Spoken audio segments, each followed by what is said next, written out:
Ladies and gentlemen, this is it. Stand in line for your fix. DeMarcus and Marcus in the mix, serving you yet another round of fish and grits.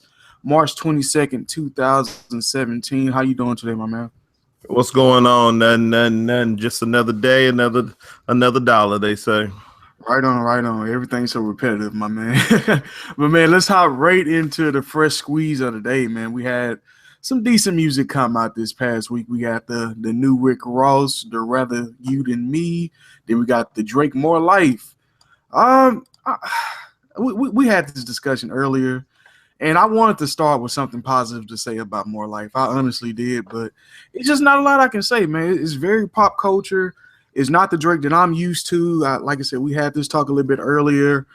I was a big fan of Nothing Was the Same that Drake produced in 2013, and this album is nothing like that, man. But his last four albums have been pretty much what this album More Life is. Very pop culture. I see the brand of entertainment that he's trying to go with as far as his crowd, but as a traditional Drake fan, I feel like, because I did listen to him for about a 3-year stretch. As a traditional Drake fan, I just don't understand what's going on with his music at this point. I agree with you, and he kind of lost me with that. What is it? Views from the six? Yeah. I think your views and the one right before that, I wouldn't. Well, what was it called? If you're reading this, you're too late. Yeah. If you're reading this, it's too late. Yeah. It was just those are just the type of albums that I understand the type of music he's trying to cater to. He kind of catering to I want to say the generation that's going up now with the type of vibe they like to get when they go out or whatever they kind of the turn up music. But it just seems like Drake always creates music to fit the time. And it seems like he's kind of blending in and he's like capitalizing off of that instead of staying true to himself, in my opinion, because there's honestly, if you go from when Drake first came out till now, you can listen to every album and you see that he's taking on a different persona from album to album. Always.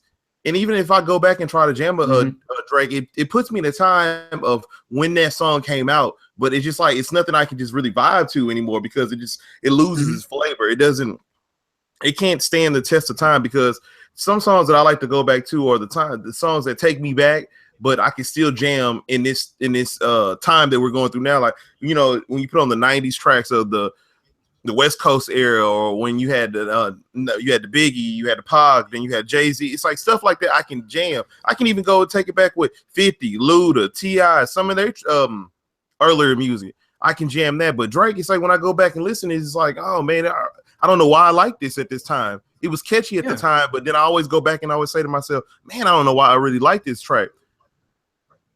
And I don't know if it's him as the artist or just that actual label, because we've seen that from 3 artists out of Cash Money now. When you talk about Drake, talk about Nicki, you talk about Wayne. When you talk about their first work or their original work that they did, they are completely different from what they're producing right now. So I don't know if it's just a label thing that they want to do this whole pop culture thing. We seen Lil Wayne cater to the skateboard people. We seen Nicki Minaj try to get on songs like Lady Gaga and things like that. Now you're seeing Drake. So this is just what Young Money do, I guess. Yeah, but it's capitalizing, man. They're making money off it. It's working for the consumer and putting money in people's pockets. But as the people, I feel like we actually love music and we want music to be good. It's not going for us. It's not going for us at all, man. I agree because it's no substance. It's all production, really. The whole album. I mean, I'm not gonna lie to you. 22 tracks, like, bro, why? Yeah.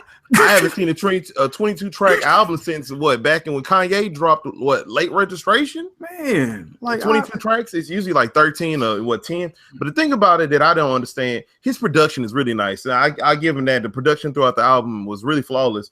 But he rides the beat and he knows how to capture the vibe. Like he has a very mellow kind of voice that kind of I don't want to say soothe you because that sounds kind of gay, but kind of traps you in because it's very catchy. Like I can see how people be, how the young kids can really be tuning in, how they can relate to him. Yeah, exactly. And the lyrics are not too over the top where you can't catch on with it or something like that. But I see the market that he's doing and I see what he's doing and he's succeeding in it. I give him all the credit in the world.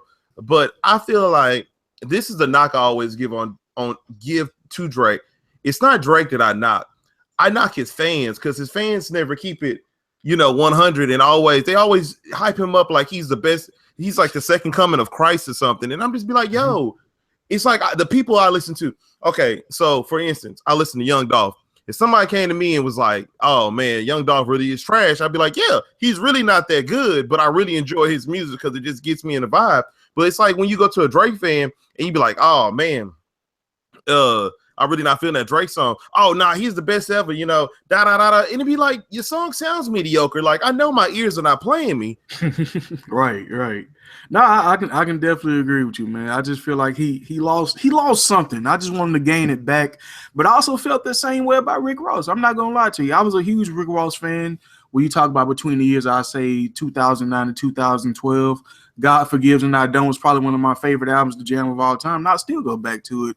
And when I listen to Rather You Than Me, it's got that traditional Rick Ross vibe to it, man. I feel like I can jam this whole. It's only 14 tracks on top of it. It's not the 22. So you can save those extra tracks, Drake. I appreciate it. Shot fired.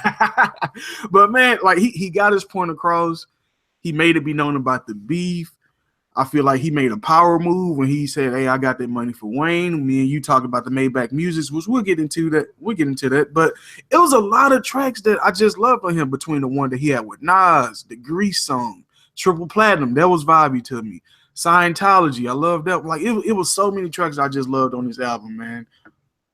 I agree. And the thing that I liked about Ross was he took it back to his original platform. He always, it was like when he first came out, I thought he was a one-hit wonder. I'm not even just gonna lie to you. He had that hustling, and I was like, oh yeah, hey, I didn't think he was going far. And then he came out with Port of Miami. I was like, okay, some decent music, but it seems like he's trying to go for the I want to say the hit route. So it seemed like a lot of his songs sounded like he wanted hits, and then we got into the Ross that we wanted to hear with the the Diced Pineapples and magnificent whatever, I can't say it right. And then it just like the vibe that he gave off, and then he started going into this like Box Chevy mode, and it was like songs with these like hard beats and stuff like that. And I was just like, yo, like you had a classical thing going that was so smooth, and it fit your voice, because when Rick Ross be rapping, it's like he's spitting a poem, like like when it reminded me in the sense of Jay-Z, and I'm not trying to compare him to Jay-Z by any I get what you're saying, though. But it seems like when Jay-Z rap, you feel like he having a conversation with you. Same with Rick Ross. When he's rapping, when he got these little classical James Bond type of beats, yeah, it's just like he's sitting down talking to you about whatever the topic may be, and that's the vibe that I got throughout this whole album. And it's some songs on there that I really don't care for, that I wish he didn't put on there. Yeah, but really she on my dick and trap. Yeah. I could have done it. It's like, man, it's like Ross, you leave that lifestyle alone. It's like he wanted to dip back into it and put some on it and just seeing if we would enjoy it, but we don't. But nah, it was a great album. I mean, it was really good album. And the thing I liked about this album was he kept it simple. Yes, he didn't try to overextend himself. He didn't try to put a whole bunch of features on here like Rick Ross does from time to time, but he kept it simple. He wasn't trying to have a whole bunch of hits, because honestly, I don't remember any of these being singles, honestly, because I don't listen to the radio as I haven't heard. The only thing that just came out was Idols Become Rivals, and that was last week before the album dropped. That's why I found out, like, oh, he got an album coming out. See, I didn't know he had an album, and that's how low key it was, because usually when Ross come out, you was like, oh, here come another album. Yeah, he dropped something. It was very subtle, and then I knew Ross was starting to take that turn, because if you listen to his last mixtape, I forgot what it's called, Black what was it called? I forgot what it was called. But with Foreclosures on it, I was like, man, that's the type of Ross that we looking for. The Ross that sticks to a topic and doesn't do it a whole bunch of rambling and going on like how Currency can do sometimes. He was sticking to the topic, and I was really enjoying it. Yeah, and I really enjoyed it with this album. Yeah, no doubt, man. Like I said, I've been jamming that Maybach Music 5 for probably the last 2 days. I'm not gonna lie to you, man. We just had our quick discussion a little bit earlier rating our Maybach Music. Go ahead and tell the people what we came up with.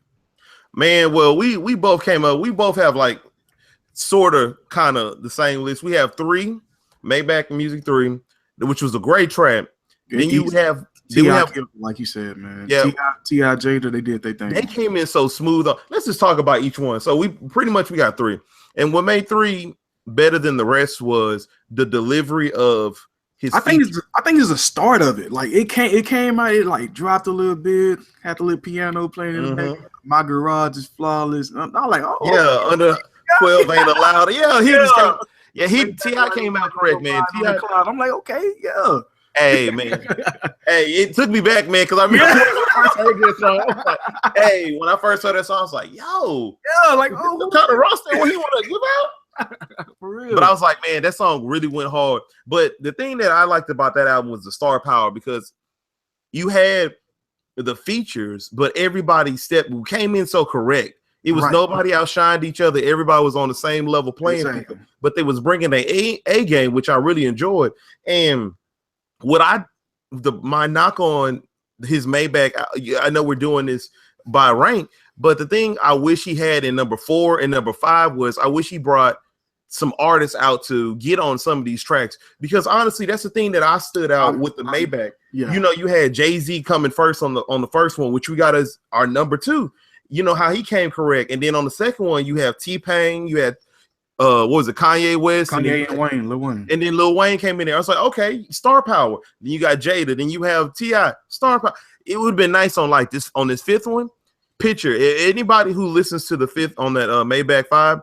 Picture of J. Cole, or he brought Jay-Z back, or somebody. Man, any other younger up and coming, like a chance to rap, or just get him a chance. You know what I'm saying? Like I would like no chance. No. I don't want to hear chance on that one, man. No, I'm just saying I would have liked to see some. I would have liked to see a little bit more star power. Like Kendrick. Oh, what if Kendrick got on there? Yeah, that's what I'm saying. Even Big Sean. Like I would have liked to see a little bit more star power, but I see what they was going for. Like I say. It was supposed to be like a more of a Bonnie and Clyde type of thing. It was different. Like I say, the first time I heard, like, man, this ain't no damn Maybach music. It's supposed to be like a nice little feature, supposed to be some rap stuff. What's all this girl stuff? And the more you listen to it, catchy lit hook, I'm like, okay, I can dig this. No disrespect to Dez Low. She wrecked that. She did. Going hard. She did. She was going hard. Like at first I was like, what is this going on? And then I ran it back. I said, okay. I kind of like what she was kicking. Play with the pots. Told me you was the cook. I'm like, okay, Dej, I see you. She went hard. So for number 2, we had the original one with Jay-Z, and the reason why we give it because it's the original. It set and again, it is Jay-Z. It set the 4-part episode in motion. Mm-hmm. We wouldn't have no Maybach music if it wasn't for that. You're not lying. You're not lying. That's the original. That's the original OG right there. And it came in so correct, man. The thing I liked about that version was it was cool, and it kind of gave us to introduce it. It made the Maybach music classic. You know, the intro that it kind of made it classic. So you was like, what is this? Sweet. And then Jay-Z, I was like, yo, Jay-Z was kicking some, man, that's back when I thought Jay-Z could do no fucking wrong. And then he kind of teeter-tottered. He fell off, man. It's like he got a little older, man. He got a little older, more mature. So sometimes I wish like the old cats like Snoop, Ice Cube, now disrespect Ice Cube, Jay-Z, I wish they wouldn't overstay their welcome. Understood. Like you kind of saturate. It's hard to let those things go. Like when you been so successful at one thing for such a long time, it's hard to just give up on it. I'll just try to sit it down. You see, they tried to retire, it just didn't work out. Oh Michael man, Jay-Z tried to retire too many times. He tried. That's what I say. He tries to, but it's just sometimes you just got that eager. Like man, I gotta express myself. And the only way Jay-Z know how to express himself is through his music. That's true. So, man, we got, and then for number 3, what do we have? Number 3, we was kind of back and forth. You went with number 2, but like I said, I'm not a big T-Pain guy, so I could have did without it. I just never listen to any type of T-Pain music. I'm just not a fan of the auto-tune thing. But okay, so the reason why that song was so fly because it was T-Pain, and this was the height of T-Pain. It was T-Pain, Kanye before you went crazy. Kanye, I didn't think Kanye would ever be on a Ross track, so that's when he came on. That was like, is this Kanye on here? Yeah. And this was when Kanye was graduation Kanye. Before he just started, going, his little way. And I was just like, yo. And then that's when Wayne was at his highest. I think that was about to be Carter 3 Wayne after Carter 3 Wayne. I think that's easily the best featured Maybach music. Easily. Yeah, it was. I think that's the most star power that he had on one. And you say, and you don't like T.I. I mean, you don't like I'm just not. That's the only reason I put it at 4 is because of T-Pain. Bro, he was like the verse killer. It was like always a generation that had that one person that you could put on any song to make a song instantly likable. Like you had the Nate Dogg, then you had T-Pain for a while. The auto tune didn't do it for me, man. Like, and I like what DJ Khaled was trying to do, but I hated that he had T-Pain on every song. But it was so subtle. The auto tune wasn't even that powerful on that song. I could do without it, Mark. Okay, what we got on number 4? What we got on number 4? All right, man. For number 4, you had number 5. Like I say, I actually got number 5 as number 3. But they can go either way. Like I say, I like the whole Bonnie and Clyde thing they went with. I'm still in love with the hook. Let the dog roam. He found his way back. Like everything is so catchy about that song. It's just about a man and a woman just having each other back and being down for each other in the long run. So, like I said, at first I wasn't really feeling it because that's not what traditional Maybach music song is about.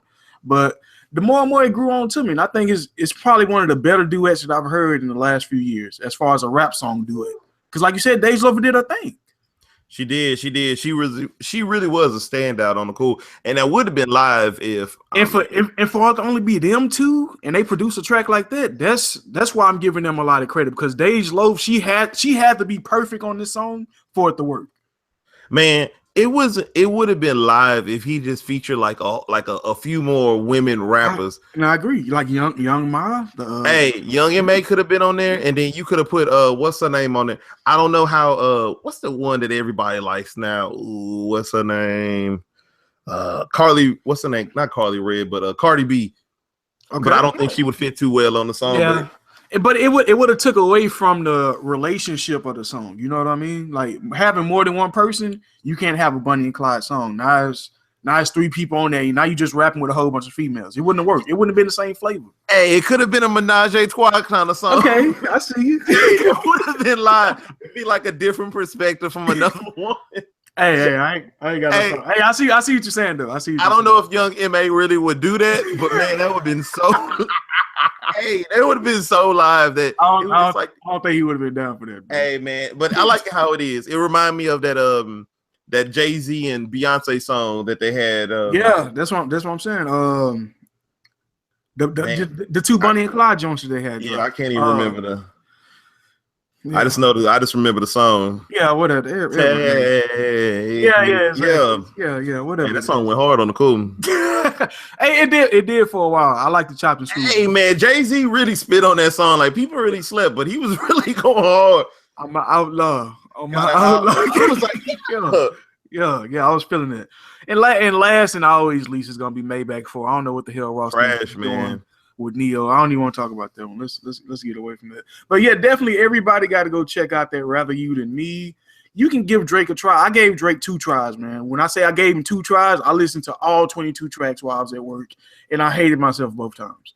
Oh, and that Jay-Z song was On the Run. That's what it was. Part 2. Go. On the Run 1 and 2. There you go.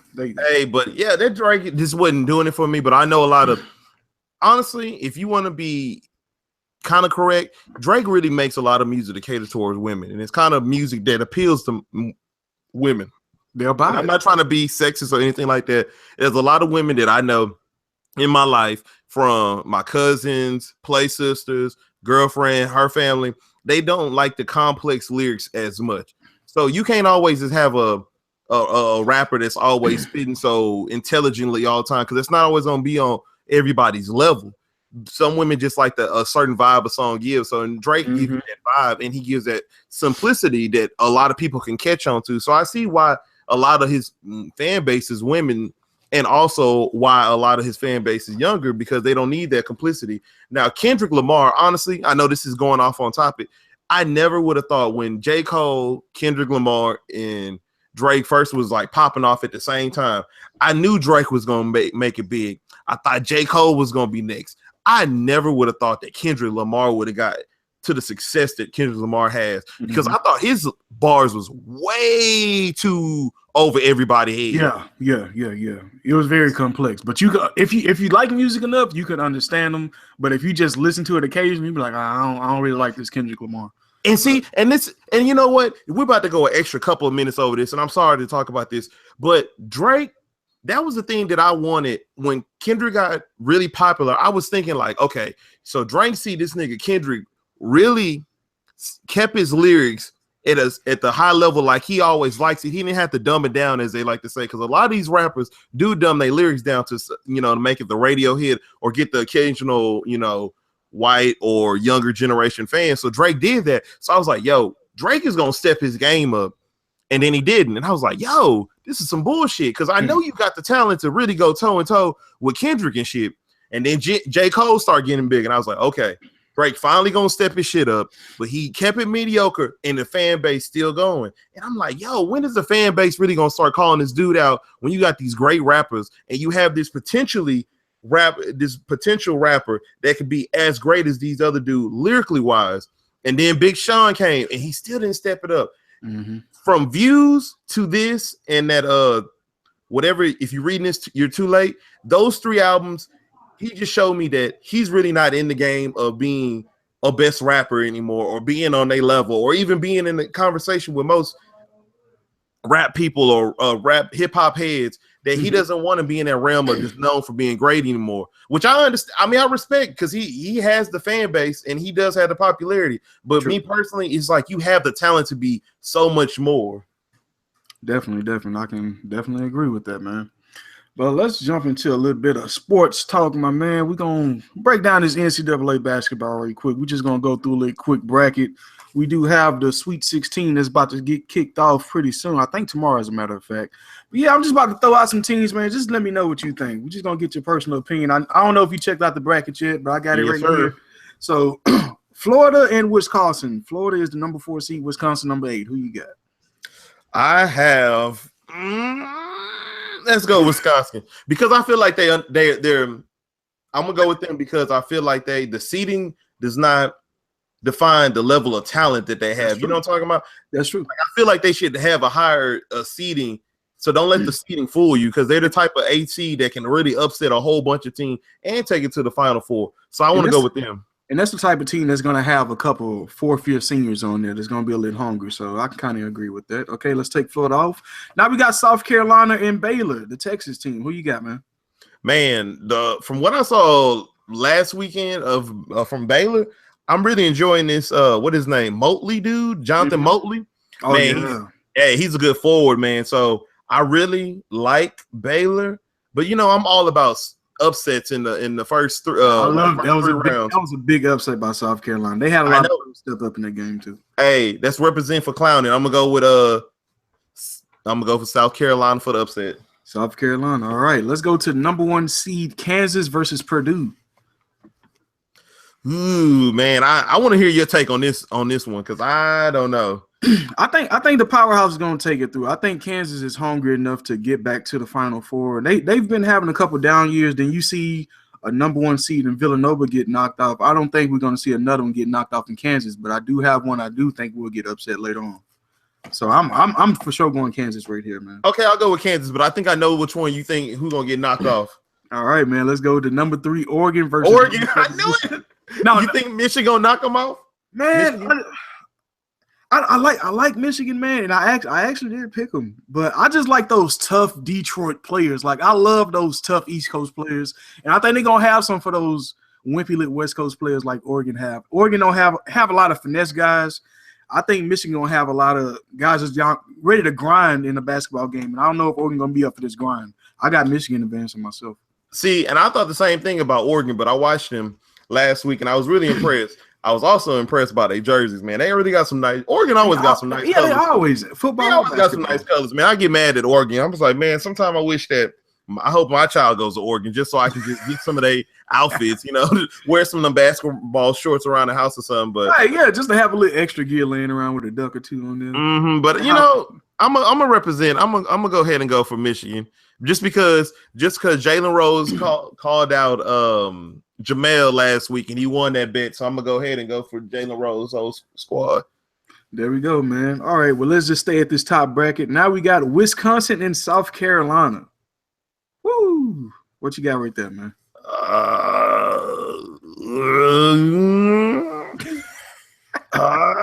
That's a tough. You gonna stick with the Cinderella story with Clowney Old School? Or? Yeah, no, I don't know. No, let's do Wisconsin, man. Give it to Wisconsin, man. Wisconsin, all right. So we got Wisconsin making the Final Four. They really have a team that can win it all, in my opinion. They do, and they're well coached. That's the one thing that I usually stick out, especially with the last 8 teams. Who has the best coach? Because honestly, that's what it's going to come down to. Coaching, and who plays the toughest? Who plays the whole? Because some teams, sometimes some players slack off in between games. They don't give them 100 all the time. But who's the toughest team? Who dies for the loose balls? Who goes in for that extra rebound, or who makes that extra pass for the good? For the better shot. That's the type of team I'm looking for. And Wisconsin looks like the type of team that could take it all the way. There you go. All right, now number 1 seed Kansas and number 7 seed Michigan. I don't see 2 upsets right here, man. I don't know about you. I don't see an upset, but I wouldn't be shocked if Michigan won. Kansas has a team, but I just feel like Michigan has the toughness, like you said, and the tough team is the one I always ride for. Hey man, I think this year Kansas is gonna get back to the Final Four though, man. I don't think they're gonna continue to let this drought. I actually think they got a good chance of making it all the way to the championship. Honestly, I think they're gonna be able to get past Wisconsin, but we'll review that later on. So we'll just leave Michigan and Kansas as a toss up for right now. There you go. All right. So now at the bottom we got number 1 Gonzaga versus West Virginia. I think this one pretty easy for me. I don't know about you. Gonzaga's. Go ahead, give it to him, Gonzaga. All day. All day. You can already give it to him. And then you got number 11 Xavier, number 2 Arizona. What you think? Xavier. I got Xavier going. You got Xavier for the upset? Okay. Yes, sir. Now on the other side, we got North Carolina and Butler, number 4 Butler. I like Butler, man. Great minds think alike, my man. I like the toughness of Butler, man. And I like, and they got something to prove. After all those almost teams they've had over, I say, the last 10 years. Yes, sir. I think the Butler team is going to be very special. And I think this is the one that may get all the way. I think once again, like you said, the one that can get all the way. I think this is the year of the Butler people. This is the year of Brad Stevenson. This is the year of the Butler making it to the Final Four. This is also the year of Gordon Hayward. You saw that game that Gordon Hayward just put up the other 38 points in a loss. Man, let him get on one of the right teams. I'm telling you, whatever team he gets on next in the all season he's going to really propel that team to a championship. No doubt, man. And let's talk about the game of the week in most people's eyes. UCLA versus Kentucky. Who you got right there? Man, let's go with the ball boy. All right. You think he'll ball out? Man, he's NBA ready. Of course he's NBA ready, man. I mean, but we're going to talk about that later. All right, let's get back to this. Now we got Gonzaga and Xavier. Who you got right there, man? Gonzaga, we're going to give it here to them. But Xavier, even if in defeat, they just go ahead and just hang their heads high and just know that they fought hard. And then Butler, UCLA. Woo! That's my other toss-up game. I don't know. We're going to say those for later. So right now we got the final 5 as Wisconsin, Kansas, Gonzaga, and either UCLA or Butler. But yeah, let's get into the ball guy, man. We'll go back over the Final Four next week once we figure out who the season is going to be. I really like his game, man. He showed a lot over this past weekend, 9 assists in the second half. He seems like one of those transitional talents that doesn't need to score to have his team acclimated and just to have the system going and running smoothly. The offense can either run through him and he can also score a little bit, but I just don't see him exploding for like 20 or 25 a night in the NBA.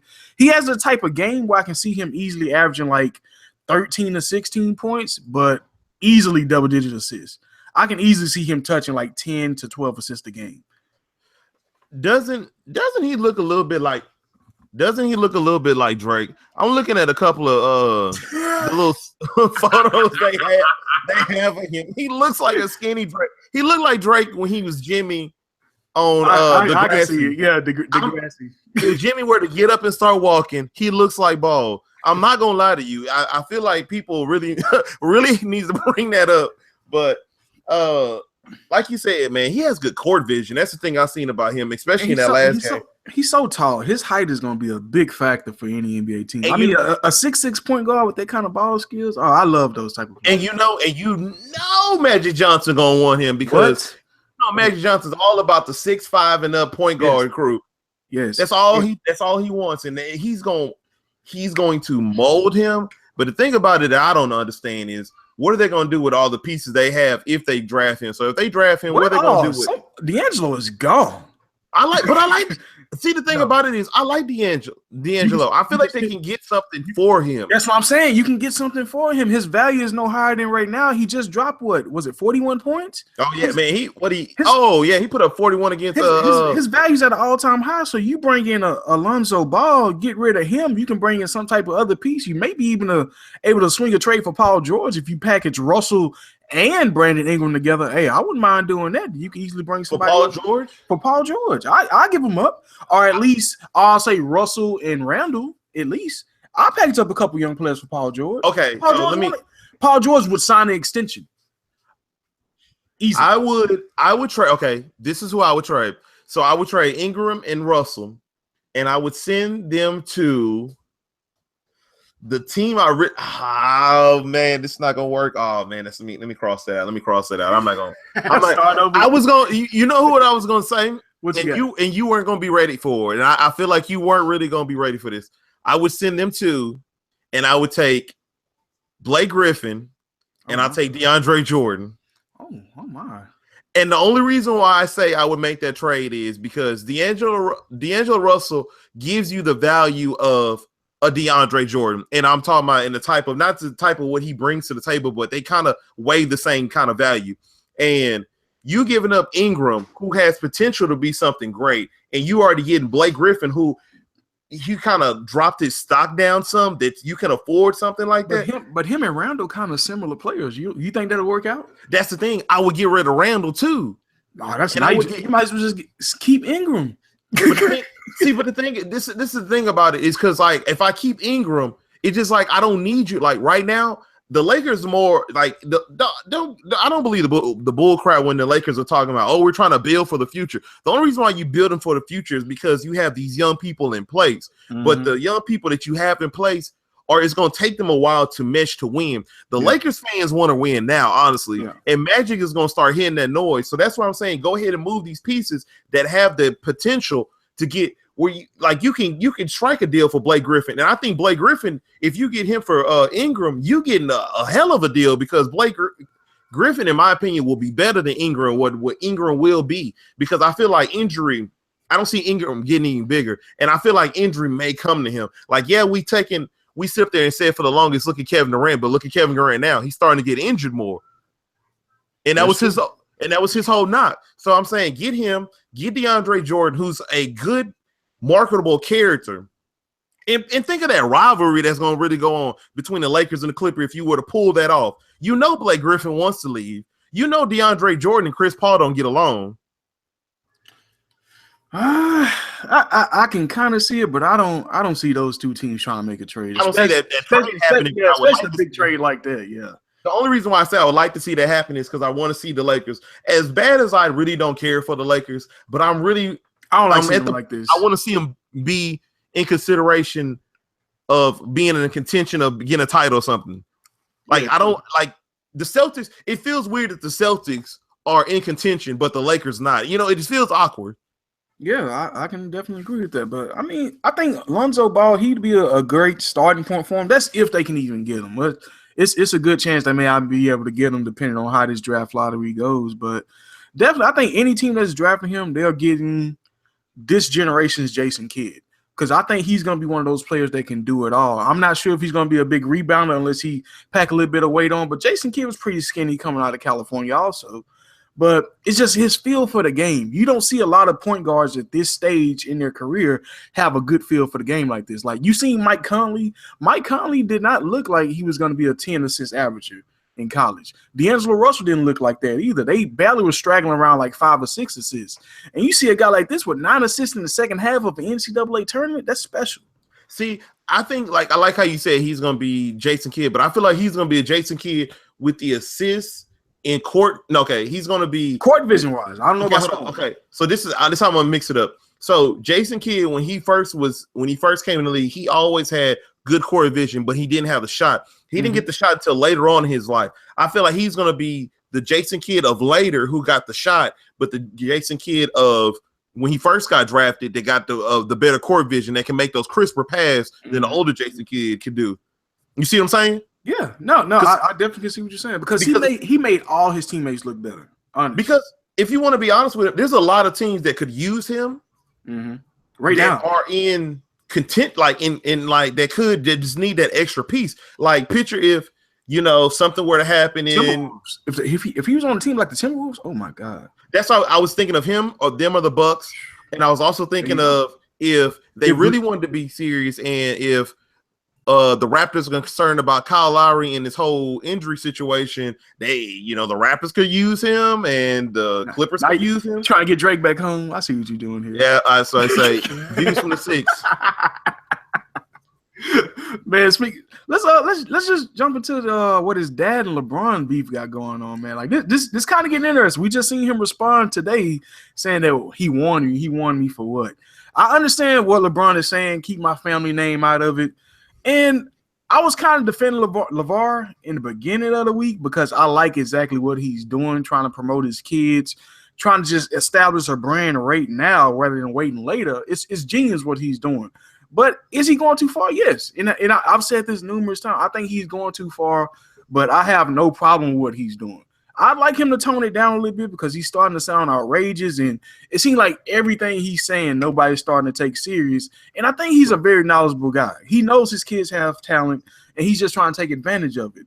But I do think he needs to tone it down just a little bit. See, okay, this is the thing. Okay. So did you listen to the whole interview that he had? Yes. Okay, so I want to listen to that interview. When I first read the quote, it's funny how the media always spins stuff because when you listen to the clip, he does not really insult LeBron James or his kids at all. He was talking about all the greats. The only thing that he really insulted LeBron James about was if you want to read between the lines or if you want to take on a whole nother perception that I'm pretty sure that he wasn't trying to apply his parenting skills, because he was saying that if you're a star or superstar, you're always gone and you don't have time for your kids, so it limits their greatness. That's what he says, which is true for most cases because we have what? Who are we gonna compare? Luke Walton and his son, or you want to say Tim Hardaway and his daddy, or these kids, they make it, but no one is on the same level or whatnot. But I understand what he was saying, but there was no disrespect to LeBron James. But you know how LeBron James is. Oh, yeah. If it's he always gotta get his word across. If it's a moment to shine, LeBron is gonna shine, no matter what the moment is. You have the whole Adam Silver situation. LeBron shines in that moment. Oh, it seemed like all this happened when I started wrestling, whatever. And it just seems like LeBron, he got too offended at it. I feel like he should have just laughed it off. And this is me as a parent. I have a kid. It's not him though. That's not him. That's not. It seemed like he liked the confrontation. But go ahead. Who likes the confrontation? LeBron. I think he does. Yeah, it seemed like he enjoys it. He embraces it. As much as the media darling that everybody think LeBron is, LeBron likes confrontation of now because he wants to be it seems like he wants to be the big bad guy all of a sudden again. I don't understand. LeBron is he wants to be a philanthropist one moment, then he wants to be the Jesus boy one moment, then he wants to be the bad guy. It's just like I don't understand it. LeBron bakes the chips that he put on his shoulder. Yeah, he put his own chips on them. He does, because you know what? I know this is getting off topic.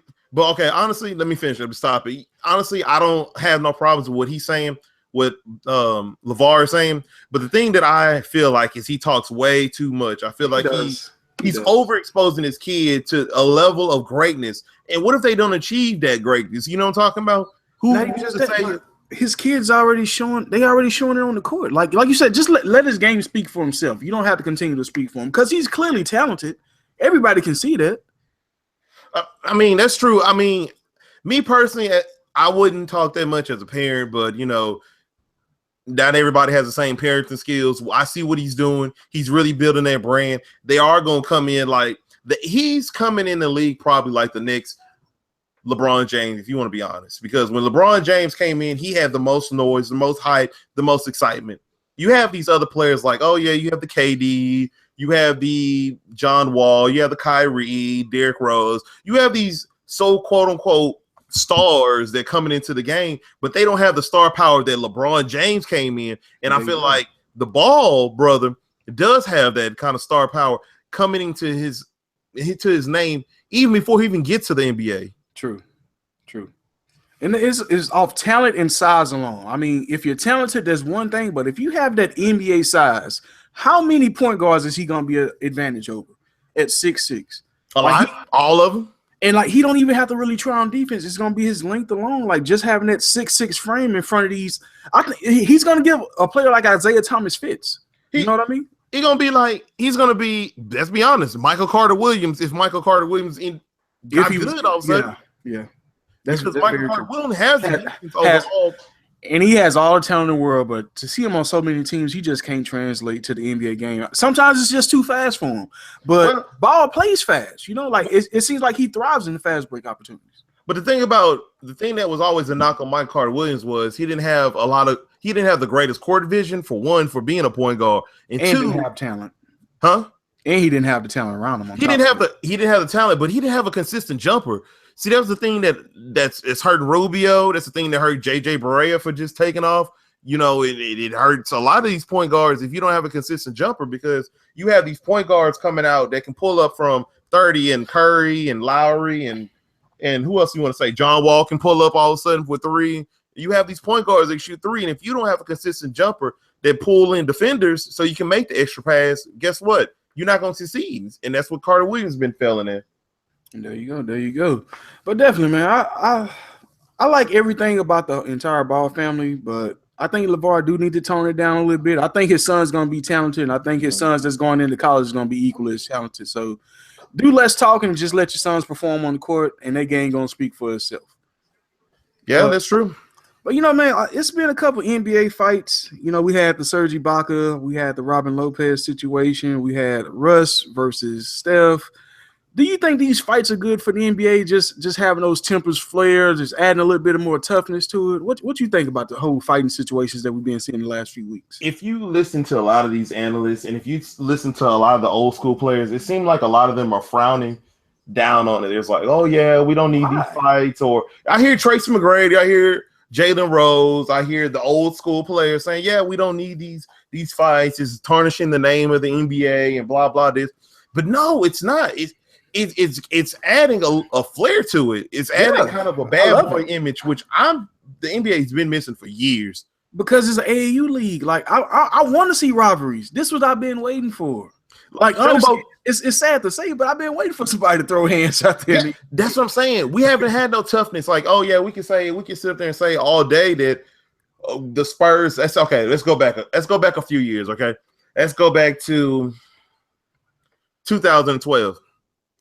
So LeBron James and the Cavs, the Miami Heat ended up being OKC. We thought that was going to be a rivalry. Really didn't turn out to be a rivalry. You thought that the Heat against the Spurs would turn to the rivalry. One side. Turning one because Pop didn't allow it because Pop doesn't have the type of players. So you have the Cavs and Cavs and the Warriors. That didn't even turn into a rivalry. I mean, it could be, but the way the Cavs always downplaying it, it won't turn into a rivalry. The way LeBron always downplaying it. That's what I'm saying. And the thing about it is, we need that confrontation. That makes the game more entertaining. Yes, the game is already entertaining with the showboating, the 3-point barrages quote teams have, the star potential that a lot of these people have. And 48-minute highlight reel. That's all. Exactly. I want to see some entertainment. And then when I saw it all started with, if you want to be all honest, it all started with Boston and the Wizards. Because they've been really going at it this whole season. They went into black to the game. I do too. I like having that. Like I said, it feel like everybody is friends. And if I can just have a couple teams that just flat out just hate each other, like this is why I like NFL wise. I love the Steelers and Ravens. And the Ravens, you see, they hate each other. I love it. I tune in every time. I tune in on Christmas Eve this year. I ain't care. I don't care if the game not good. What about the Steelers and the Bengals? I love it. I love all those AFC North rivalries. I love that. That's real football. AFC North, that's football right there. And you don't have those in the NBA. You don't have those type of rivalries. You don't have 4 teams that just flat out hate each other. All these teams always hugging at a half court and being friendly after the game going out. I don't want to see that no more. I want to see some battles. I want them. But I think it's honestly because they feel like the NBA is so top heavy that they feel like they don't need battles. You still need those rivalries. I know you may not be competing for a championship, but you still should have rivalries in the NBA. Well, you want to be honest. I think social media killed confrontation. Okay. Let's be honest. So with LeBron James and all his friends and the Heat, so you had confrontation because you had even let's go back to 2009. You had the Lakers and the Celtics. You remember how chippy that game got? You even had the chippiness in 2011 with the Lakers and Dallas, or things like that. But when it all changes, when social media started taking off, and I'm gonna tell you like this: when everybody all of a sudden got in everybody's business, and you got buddy, everybody started getting buddy for the camera. Mm-hmm. You know what I'm talking about? All of a sudden, we got LeBron James hanging out with everything became a reality show in the NBA. Yeah, here goes Chris Paul. Who he's hanging out with? Oh, he's hanging out with LeBron James, and he's hanging out with D Wade. And oh, look, here comes Melo. I thought Melo and LeBron didn't even get along for the longest. I was like, where did this friendship happen? They riding the boat through the island. I kid you not. Whenever they played each other, when Denver played the Cavs, I was like, oh, these niggas don't like each other at all. And they've been friends the whole time, and it was like, what the fuck? you see all the behind the scenes stuff. That's what messes it all up with this whole. Even in the All-Star game, think about this. In the All-Star game, they have a whole week of media coverage, so you see nothing but NBA players, jumping on the set with one or another player from another team that'll be, getting interviewed. They come jump in, everybody gets all buddy. They didn't have all that back in the day. True. Charles and them talk about it all the time. He's like, I, for the longest, did not like Michael Jordan. I didn't want to see him. But when we was off the court, like when we were on the court, I did not want to see him. I didn't want to talk to Mike, blah, blah. Off the court, fine. See, that's the thing is, I wouldn't mind if these players was off the court fine and, you didn't know nothing about it. But we know about it now, so it just kind of tarnishes everything. So you can't be out here beefing like Draymond Green and LeBron James was beefing. But then again, I see Draymond Green laughing over LeBron James at the All-Star game. What the fuck? Like, I thought y'all don't like each other. Like, what happened right here? What happened to the beef? What happened to the argument? I don't understand it. Even with the whole Harden thing, when Harden came back, and like the Rockets and the Thunder kind of had that beef going with Beverly and Westbrook, and they didn't like each other. Then all of a sudden, I see Harden talking about, oh yeah, man, Westbrook's really been balling. No, don't say that, Harden. I thought you didn't like Westbrook. See, that's what I'm just like. Oh man. Yeah, you won't catch Pat Beverly saying that, dude. So no, you won't. It's just not that many tough guys in the NBA, but I do like to see a little bit of toughness added to the NBA game. I think it actually helps the league out a little bit more, just to show that it's not all buddy. Because that's just how I've been feeling for the last, I want to say, like 5 years. I feel like everybody's cool, and it's too cool, man. Just to have 3 fights break out in a couple weeks, I think that's great. I think that's great for the NBA game. I don't think the suspensions that they're gonna have and all the fines is gonna be great on their end, but as a fan, I kind of enjoy it, man. Man, let's be honest. That fight between the Warriors and it wasn't really a fight, but just to see tensions overboard like that, I like it. But if you look at that fight, I hate how everybody's saying that Steph Curry was the initiator of that. They showed a replay quite a few times, and I just want to look at it. And Westbrook he instigated it after the little tugging went on between Curry and what's the name. Westbrook didn't have to push Curry like that. If you see the replay, he reaches over there, physically pushes this nigga, and then everybody want to talk about, oh, well, Curry started all that. Come on, dog. Like, when do we start, since Westbrook started making all these triple doubles and shit, like this nigga Westbrook ain't no shit talker or instigator. True. Yeah, he do be starting a lot of shit. Like, he used to start shit with Pat Beverly before he hurt his ass. That too. Talking all that hot shit. And I'm just be like, yo, man, what's wrong with the NBA? They always want to downplay everything. No. When I interview, I don't want you to be like, oh, get this old PC answer. Like, fuck that. Like, they asked Clay, they was like, oh, so what's going wrong with you and Robinson? When they was like chipping off at the mouth when Clay bust that 3 on Robinson. Oh, it was nothing. It was just competitiveness. No, talk some shit. I completely agree.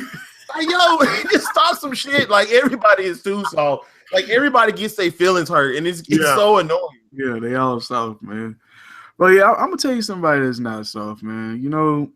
It was actually one of the best stories I probably read in probably all year, honestly. Just to hear a superstar say that they don't like the rest, they just want to play basketball. Just somebody that loves basketball. I feel like you don't see a lot of people that love basketball. I feel like a lot of people in the NBA are doing it for the check and just all the glitz and the glamour that comes with it.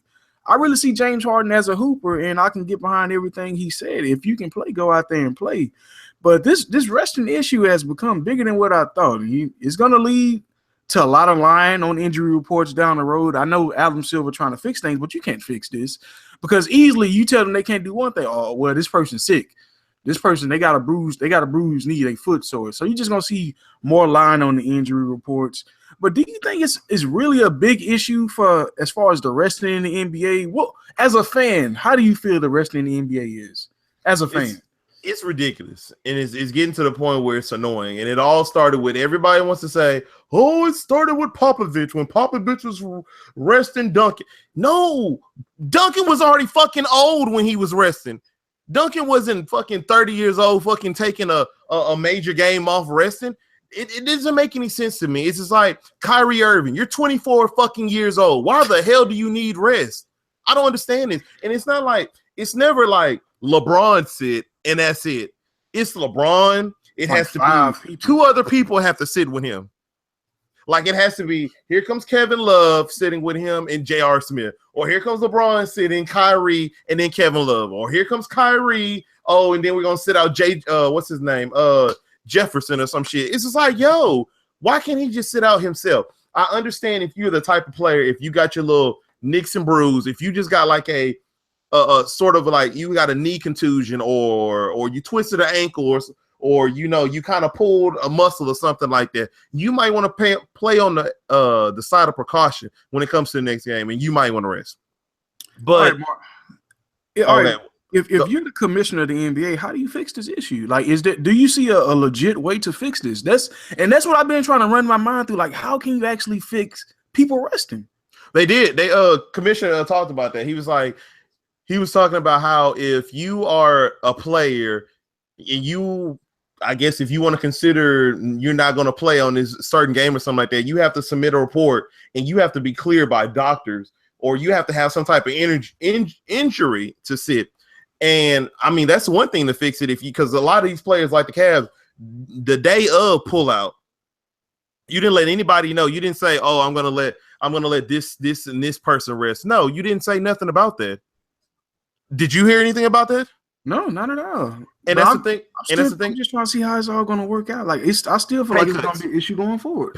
That'll be the only thing. They have to lose a week of check or something. They can't just be the one game. This is the thing about it. Okay, this is what I don't understand. Okay, let me talk to you right quick, and let's keep it. Me and DeMarcus, we probably used to play street basketball. I played a little bit of basketball in middle school. I don't know if DeMarcus played. I played a little basketball in high school for 1 year. Think about this, y'all. We don't play a lot of basketball, but we can tell you enough about basketball. Mm-hmm. And we all know when you're an NBA player, you have continuous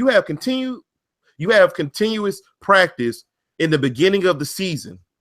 Mm-hmm. And after the season starts, you don't have that many practices. It's like one every 2 weeks. You have these things called walkthroughs where we walk through everything and we show you what we're going to do for the game. We're basically jogging around the fucking court. Mm-hmm. Why are you tired? It's only 82 fucking games. You're literally doing this. You're doing what you love. You're getting paid. You're getting adored by fans who come in and see you, whether they hate you or they love you.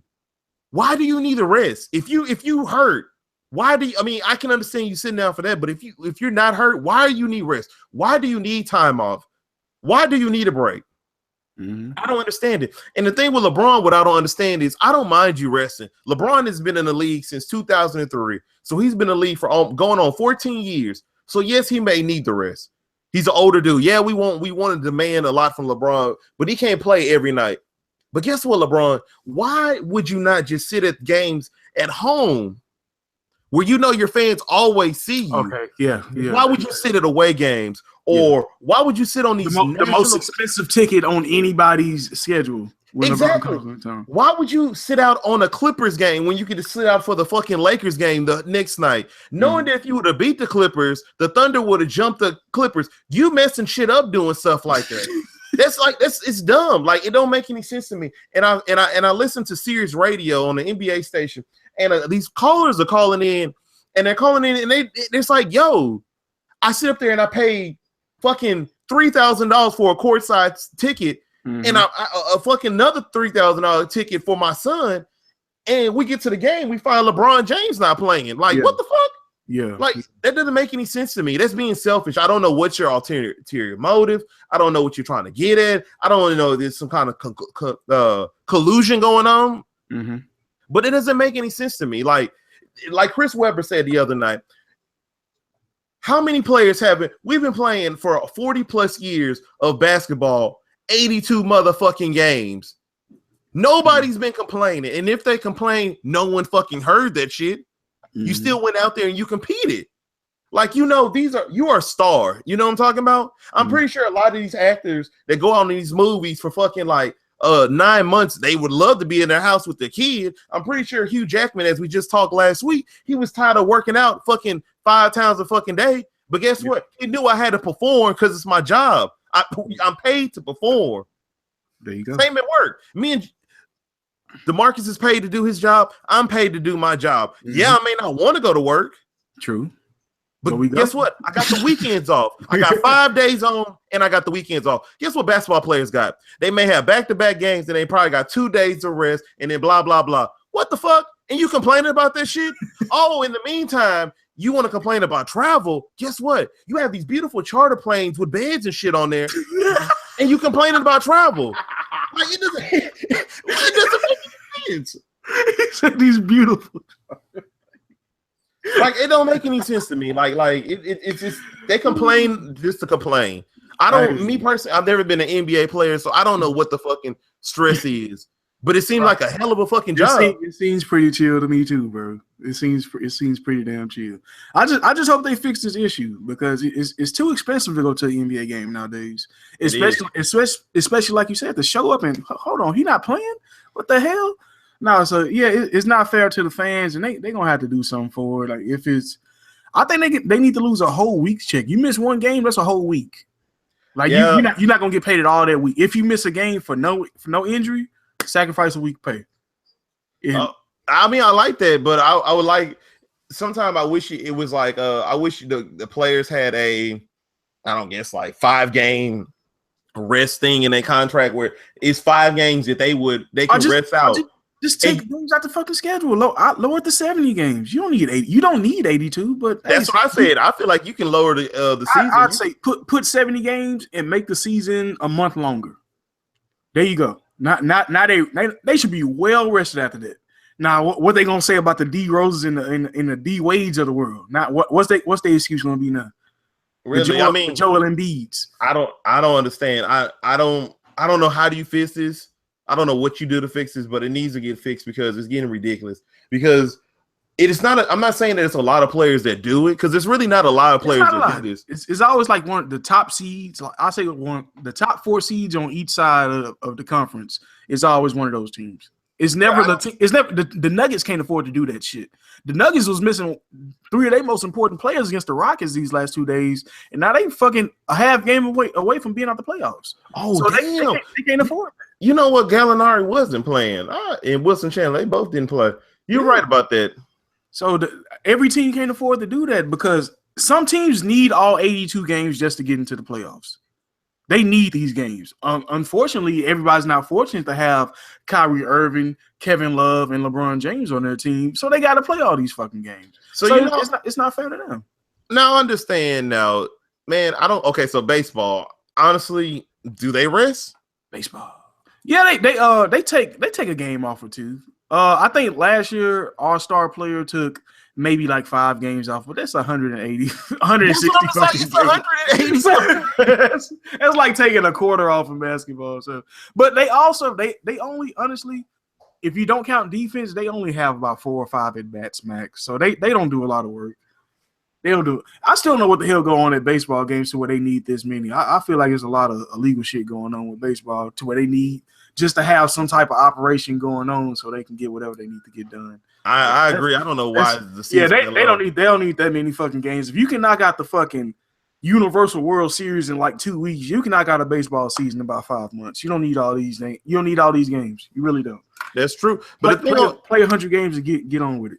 But the thing about LeBron that I would say is from that 2003 draft, he is the healthiest of the bunch. Oh yeah, it's all about durability. He's already played more career minutes than Michael Jordan. Yeah, he does monitor his body. He does take everything into consideration. He's a fucking freak, dude, man. I give him all props. Like the dude really is a freak of nature. But then again, we can't always knock Michael. He played more minutes than Michael Jordan, but guess what? You came in younger than Michael Jordan. You didn't go to college like Michael Jordan, if you want to consider that. Oh, Michael Jordan took 2 years off, but guess what? He said, fuck it, I'm going to come back and do even more time. Guess what? Everyone says that LeBron James has more playoff minutes than Michael Jordan. Well, guess what? Michael Jordan wasn't fucking taking team to fucking 6 and 7 games. He was like, I'm getting rid of your ass in 4 games. So that's why he ain't got that many minutes. But you know what? Apples and oranges. So anytime someone presents an argument for LeBron, I have a counter argument. You know what I mean? And another thing I'd say about LeBron, he's very smart about what he's doing, because it's a reason why LeBron won't reduce his minutes. Because numbers. You know, the number one thing that we check out whenever we're trying to review someone's career is their numbers. Now, if LeBron was to reduce his minutes per game is going to go down, which means his scoring, assists, and rebounds are going to go down. He wants his numbers to be top Mount Rushmore numbers when he retires. That's why he won't reduce his minutes. That's why when he's in the game, he's playing 30-plus minutes. He's playing 35, 40 minutes because his numbers, that's what it's all about in the long run. You want your numbers to look good, but you can't do that while cheating the fan also, LeBron. That's what I've been wanting to say for the longest time, and I hope somebody says that. I hope somebody listens to this podcast and it triggers something in their mind. So when you hear on First Take or Undisputed or The Herd or whatever one of these other programs, when you hear that when they bring up the thing of LeBron, guess what? If you want to rest, that means your number is going to go down. And we already know how good you want to be better than Michael Jordan. So it's going to take you that to get to that. You know what I'm talking about? And that's a funny thing to me. Let's think about this. So LeBron James trails Michael Jordan in some categories. And do you think that he will be better in the minds of not our generation or the next generation, the generations to come? Do you think they're going to view LeBron James higher than Michael Jordan? Never. 100% in the finals. Like until somebody can beat that feat of going 6 for 6 in the finals, you cannot discuss Michael Jordan. Like, okay, the reason why I say that is just like, okay, so you have the old heads talking about they have Bill Russell, then they'll talk about Larry Bird, and they talk about Wilt, and they talk about all these old players and stuff like that, and then we'll be like, okay, well, you say that, and I say, hey, LeBron James is better than all of them, or we can say Kobe is better than all of them, or we can say whoever else is better than all of them. But, you know, at that time, they feel like that person was the best person and no one can beat them. You know what I'm talking about? Yeah. Yeah. I feel you. Yeah. People say that Bill Russell. It's a generation bias, you know? Yeah. So that's what I'm saying. Like, people say that Bill Russell's better than Michael Jordan, and, you know, in their eyes. But, you know what? That's the argument I've always heard. And I know we're going a little long on this topic, but there was everybody also says that Bill Russell is better than Michael Jordan because he has 11 rings and Michael Jordan has 6. But he also had like one of the greatest dynasties surrounding him, like of all time. But on top of the dynasty, guess what? Bill Russell was fucking taller than everybody else on the court. And so he was only 6'6". That's the crazy part. Like, they were so small. Bill Russell wasn't even that big. In today's game, he'd be like a power forward or small forward. He'd be Draymond Green. That's what I'm saying. That's why I always try to tell people that when you see stats, don't just look at stats. Please. Stats will fool you day in and day out, because a person that can have these great stats be just I'm not gonna say like, okay, so like you can say Kyle Korver is in the top what is he in the top 5? No, top 6 all time in shooting threes. And you see that he's like, oh shit, Kyle Korver was fucking raw. Oh my god. And you look Kyle Korver, you be like, damn, this nigga goes ghost like fucking 5 games in a row. And you know what I'm talking about? He's not dependable. But the stats show that was a raw 3-point shooter, correct? Correct. That's what I'm saying. People have to look deeper to the stats. Like, you see these games where like Wilt and Bill Russell have these fucking stupid ass rebound numbers, these stupid ass scoring numbers. They were taller than everybody. So yes, it's like me playing against motherfuckers that are like 5'2". Yeah, I'm gonna have better numbers. But guess what? I always say Michael Jordan is the best and the greatest player because guess what? He went against the best players in the best time and he outperformed every fucking body. That's true. That's the thing I would always say he's greater than anybody else because I feel like in the 90s and in the early 80s, that's when basketball was at its toughest, where you were getting fucking bowled in the back of the head and no fouls were being called, and he still thrived through that. I'm like, fuck. He did, man. He did his thing, and I always look at MJ as the GOAT. It's really no change in my mind at that. Like I say, when you talk about on the grandest stage of basketball, going perfect, the grandest stage of basketball, the goal that every NBA player has, you finally get to that stage, and every time you win, hands down in my book, you're going to be the greatest of all time. Like, hands down. I just don't see nobody else eclipse. Somebody going to have to go 7 for 7 in the NBA Finals for me to change my mind. Exactly. And everybody wants to talk about, LeBron. LeBron's a great player. He's a freak of nature. And I've never seen a guy that big, be that fast, have that best, that court vision. He doesn't have the greatest handles, doesn't have the greatest free throw, doesn't have the greatest shot, but he's good and he excels more than any other player I've seen in my life. But the thing about LeBron, and I feel like people need to realize, they always try to make excuses for LeBron. Oh, man, he rests because he takes so much contact. LeBron avoids a whole fucking lot of contact. If you ever watch LeBron play, he avoids a lot of contact because he's so fucking big. Mostly every fucking person that's defend him, or if he come into the lane, gets the fuck out the way. No one takes body licks with LeBron. They be running. I'm telling you, he avoids contact. People over-exaggerate that. He take care of his body. That's great, but he does not get a lot of contact. But I feel like LeBron will be the best of our generation. I do give him that. Okay.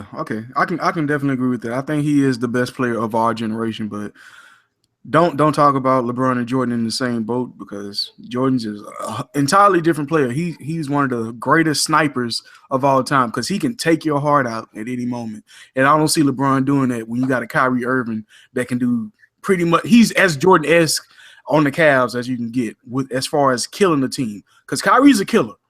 But LeBron don't have those killer shots like Kyrie. Exactly. But they complement each other definitely. Man, we're gonna get into the catch of the day. Very, very serious conversation we want to have about the advantages of the white quarterback and the black quarterback.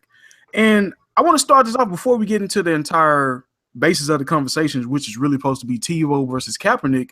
I just want to bring the Tom Brady situation into effect because we've seen the government go out their way to recover stolen goods while it's still a jersey. I don't think it's that big of an issue. I don't think they had to go out to foreign soil to recover this. I think they could have kind of let this fly, but I am kind of glad that they figured out what was going on and who's been stealing all the Super Bowl memorabilia. But I don't think they would have did this for a black quarterback. I don't think they would have did this for anybody other than a Tom Brady type of quarterback. And you got Tim Tebow, a player who played 3 NFL seasons, mainly at quarterback, got traded to the Jets, which was the second team, had a training camp invite from the Patriots, which is his third team. And he goes on to have a successful career as a college analyst. Then he gets signed by a baseball team, which I feel like is all a publicity stunt, but that's neither here or there. But you see Tebow getting all these opportunity after opportunity, when he could have still been in the NFL if he just switched the fucking fullback or tight end. It was very simple. So for him to go out there trying to chase another dream when you already had a dream and you was already a pretty damn good football player that just had to make a simple position change, was we've seen a lot of players make that change and go on to have successful careers like Julian Edelman, Hines Ward, just to name a few. But then you got Colin Kaepernick. Yes, he took a stance last year that a lot of people didn't agree with, but he also backed that shit up by donating over $500,000 in donations to different, not just one thing, but to different things from Meals on Wheels to supporting the black community. He's out there actually trying to make a difference with his stance, rather than just saying something, getting on Twitter, trying to get as many likes as he can. He's actually standing behind what he's trying to accomplish, as far as not being a big fan of the Pledge of Allegiance or whatever you want to call it, but he's actually trying to take a stance. And I feel like President Trump degrading him and saying that he's the reason he doesn't have a job, that's unfair for Colin, because Colin is doing everything he can in his will to try to make some type of difference in our community when you're faced with nothing but negativity nowadays. I don't understand it, honestly.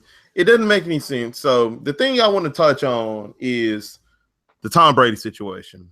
Sometimes things come across the news, CNN, ESPN, whatever news outlet that you look at, that I have these what the fuck moments or these where the fuck did this come about? It's certain things that the news reports where I'm just like, how the fuck is that important? It's cat stuck in a tree, or fucking dogs jumping around at the news station, or some just anything. I feel like there's too much seriousness in the world for us to be focused on the dumb shit they put on the news sometimes. This is a story that they put on ESPN that I just said was dumb shit. And I'm gonna tell you why. Who the fuck cares that Tom Brady's jersey got stole? Bro. The only thing I can take away from this is that you saw that your security fucking sucks. That somebody was able to sneak in. He just finessed in the locker room like what the hell? He just walked in and got his jersey and stole it. That means the security of the NFL sucks. That's one thing. And then I heard they stole something else from Von Miller or something from last helmet. That, like, I think that's crazy, but whatever. Neither here nor there. They stole it. What the fuck ever. That means y'all need to get y'all security up. That's an in-house situation. That's the way they hype this up, bro, that they act like Tom Brady, somebody stole the fucking Super Bowl trophy from the Patriots. It's a fucking jersey. I don't know why we're talking about this or why people are hyping this up when there's other shit to be talked about, like this whole Kaepernick situation that not a lot of people want to talk about. Our president, Donald Trump, first of all, called him a no-name quarterback. Your no-name quarterback. And then he trashed him to the point where he may not get another job in the NFL. Okay? It's not fair, man. He embarrassed Kaepernick just because he had a view that was different from everybody else's. And that's the world we live in. We live in a world where you have a view that doesn't coincide or align with everybody else's. You're looked at as an outcast. Guess what? Freedom of speech. Me and DeMarcus don't like fucking Drake's album. Guess what? There's a whole bunch of fucking people that hate us because we don't like Drake album. Now, if you don't like fucking Gangsta Gibbs or J. Cole album, I'm not about to bash you into the motherfucking ground. That's your opinion. I don't understand it, but I just like respect it. Like, this is what I want to do sometimes. So I dislike Drake's album. I can literally sit down with somebody who is a Drake fan and I point out, this is why I didn't like it. I can give you a verbal description on why I don't like it, and I'll be good for it. But usually when somebody dislikes something that I'm just saying that we like or something, I hate those people who can't tell me why they don't like it or really give me a valid reason on why they like it. But that's neither here nor there. But guess what? Kaepernick is being jeopardized for doing something that he felt he had to do, and now he can't get a job. But this is a guy. Can you hear me, DeMarcus? I got you, man. This is a guy that, guess what? Guess what Kaepernick did? He took away Alex Smith's job. When Alex Smith just led the 49ers to the NFC championship. The championship. Mm-hmm. What was it? NFC championship against the Giants. And then guess what? He took his job. He was one pass away. All Crabtree had to do was catch that pass. They would have won the Super Bowl. Mm-hmm. If Crabtree would have caught that other pass, they would have been back in the Super Bowl the year after that. Back to back. They got rid of Harbaugh. They got rid of a lot of their offensive weapons. All their offensive weapons. They brought in a trash coach. Lasted 1 year. They brought in Chip Kelly. 1 year. Who did nothing. And let me read Kaepernick's stats over the past 3 years. 41 touchdowns, 19 interceptions. Do those seem like the type of numbers that he couldn't get on someone's bench? No, Vince Young had 31 touchdowns and 17 interceptions when the Eagles signed him. So that's better numbers. Is it? I see Michael Vick get second chances. I've seen all these other people get second chances, but don't let you disrespect America. You would never get second chance. I ain't seen people that slap their wives get second chances. Dude, Greg Hardy. I didn't see people who bully people. Richard Incognito, balling with the Bills. Picture if you didn't give him a second chance. So, and look what he's doing with his second chance. Pretty much what you're telling me. If I take a stance against America, I won't get an opportunity. But if I go out and rape somebody or beat on my wife, I'll be right back in the NFL the next week. That seems like the image they want to say. And the only reason why they're not letting Ray Rice into the league. If the only reason why they're not letting him in is because he didn't have a good season the year before. Yeah, he did all that whole instigation, the whole incident that happened with him and his fiance, girlfriend, whatever she was at the time. That's the only reason why he's not in the league. But let that nigga have had a fucking 12,000 rush yard season and fucking 12 touchdowns. I bet you he'd have been on somebody's team already. Quick. I'm telling you, it's so backwards to where we live in that it's not so much as it's privilege, and we choose to forgive people. We choose to forgive some people, but not all people. And it's not right. Colin Kaepernick, you can't tell me he's not better than Josh Brown. Not Josh Brown. I said Josh Brown. Josh McCown. Josh McCown. He's better than Luke McCown. He's better than Geno Smith. But he's better than, let's be honest, he might be better than Jay Cutler at this point. True. He could probably give you a little bit more than what Romo can because Romo's get hurt. At least Kaepernick's going to run from somebody trying to hurt him. He still has some type of upside. That's what I just don't understand about everything. Like, I really hope that somebody take a chance on him. Like, you can't be scared of the president just because he says that he's going to tweet about the team. If y'all sign him, let him tweet. That's all he do anyway. That's what he's good at. And if you watch football, and if you watch a 49er game, they had no weapons around him. You had Torrey Smith who looked like he didn't know. Who got one move. Torrey Smith got one move. You had what's that other dude name? I can't even see. Look at that. I can't even remember half the people on their team. Carlos Hyde, no, I'm talking about their receiver. He just got Patton and what was the guy that they had? And he got good. He got good at the end. I can't remember his name, but we're not even Jeremy Curley. Jeremy Curley that came from the Jets. Mm-hmm. That's all they had. Jeremy Curley was like the fourth man rotation in the Jets wide receiver set. And guess what? He's the number one receiver for the 49ers. And that's who you giving Colin Kaepernick to work with. I don't understand it. I really don't understand it. You gave Tebow a second shot. And look how trash Tebow was. Tebow had like 4 shots, man. If you include these baseball gigs, like, I just don't understand how and I know it's different sports, but Tebow has not been playing baseball for the last 12 years, and he got a minor league deal. It don't matter if he got actually signed to the team. It's an opportunity that he received, and that's the problem. Colin Kaepernick is not receiving the same opportunities. Why? Is it talent? No, it can't be like a talent.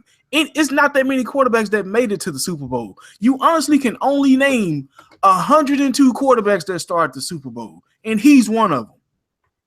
Man, I'm gonna be honest with you. If Kaepernick doesn't play another game in the NFL, it's sad. But I know I will remember Kaepernick because he created conversation. I'm gonna tell you why he created conversation.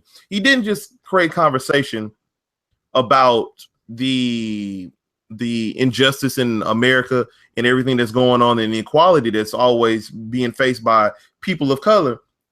But he also, you remember there was another situation with Colin Kaepernick. It was about the tattoos that he had on his body. Because you remember there was a lot of controversy that he was a thug and he was labeled as this bad boy or something like that. And I remember they were hyping it up as he was going into the Super Bowl. And he just basically was like, it's just art. It's not a reflection it's a reflection of who I am, but it doesn't define me. Mm-hmm. And that's when everybody's like, okay, tattoos are, I'm gonna stop judging people who have tattoos. There you go, man. So he got, he's always sparked that controversy. He's always been very well spoken, in my opinion. And I hope he gets another chance with another team. He could have easily helped out the Jets, back up for the Giants. In any team, it's still an opportunity. It's still plenty of time. Maybe we're shooting the gun a little bit, but for us to be 2 weeks into free agency and Colin Kaepernick is still available, that's kind of ridiculous to me, man. It is, and I feel sorry for him, and I hope he succeeds. And I like it that Harbaugh stood out for him and said that, he feels like he's going to win many championships and he's going to do well. So I hope he does well. Hey, that's the coach that actually believed in him. But you're talking about a player that's giving up all his jersey sales revenue and donating. He's on a mission to donate $1 million, and he's already halfway there. So in a generation to where everybody looks up to an athlete this is one you should actually look up to, because regardless of how the media may try to drag him down, he's still trying to reach out and send a positive message to our generation. And that's what you don't see a lot of. We sit there and we glorify everybody that's running up and down these courts and dunking and running in for touchdowns, but what are they actually doing off the field? And now you got a player that's actually putting his money where his mouth is, and he's still getting disrespected by the NFL. But that's true. And the thing about it that I've also had to commend some people. Not every athlete is made for TV or made for radio or made to give speeches or made to shine out, but you don't always have to be seen. You know, the things that go behind the scene are still being appreciated just, you know, the same way. And the thing about it is Kaepernick seems like he's a good dude. Seems like he got his head on straight. Every time, you know, you ask him about the situation, he's very articulate in his stance. And, you know, he never wanted to disrespect anybody. He even said, I don't want to disrespect the military. You know, I'm not trying to disrespect anybody. He's like, I just feel like, you know, there's a social injustice in America. And I feel like I have a right that, you know, I feel like the thing that I'm pledging is so routine that we're forgetting the meaning behind it. And I have no problem with that. And I feel like nobody should have a problem with that. I feel like the world that we live in, nobody really listens. Everybody judges. People judge before they listen. Same with, and I'm going to say this over and over again. Yes, topic of discussion is Drake, but I'm going to go ahead and say that Drake. Me and DeMarcus can literally sit up there and have a discussion about why we didn't like this, but the hardcore fans are not going to hear what we're going to say. They just want to, they want to already have their perceived notion of the situation before we even give them an understanding of how we feel about it. Mm-hmm. You know what I'm saying? We never said, Drake. Yeah. We never say, Drake, you just trash. You suck. No, you fine. Like your music is decent. Like, I mean, I see why people like it, but it's just not for me. It's not the route I wanted you to take. There you go. Same with Kaepernick. No one really stood out and said, you know what? I see why he's kneeling. I understand I don't agree with it. Some people came out and said that, but not the most important people said that. And that's the problem I have. Boom. There you go, man. Before we get out of here, special shout out to that boy Holman and his birthday today. Yeah. I don't know. He turned 27. What an old ass boy. He got back from Vegas, man. Hey, the boy Shaw getting married. Yeah, oh, that boy Shaw getting married. Okay, that's what's up, man. Congratulations to both of y'all, Shaw, on the engagement. Mark's on a birthday. Hope y'all both have a good time. But man, we gonna have to get up out of there today. Good discussion. We'll get into the Ezekiel Elliott story a little bit more next week. He kind of disappointed me, but we'll touch base on him next week and see what else gonna happen out there in the NFL world. But if you want to get in touch with us, y'all can definitely find us on Facebook at the Fish and Grits page. Catch us on the website at K5 Radio at K5Radio.com. You can definitely catch us on the Instagram, Facebook, whatever. Hit us up. Y'all know where we at. But as for now, this has been Fish and Grits, and you guys have just been served. Enjoy.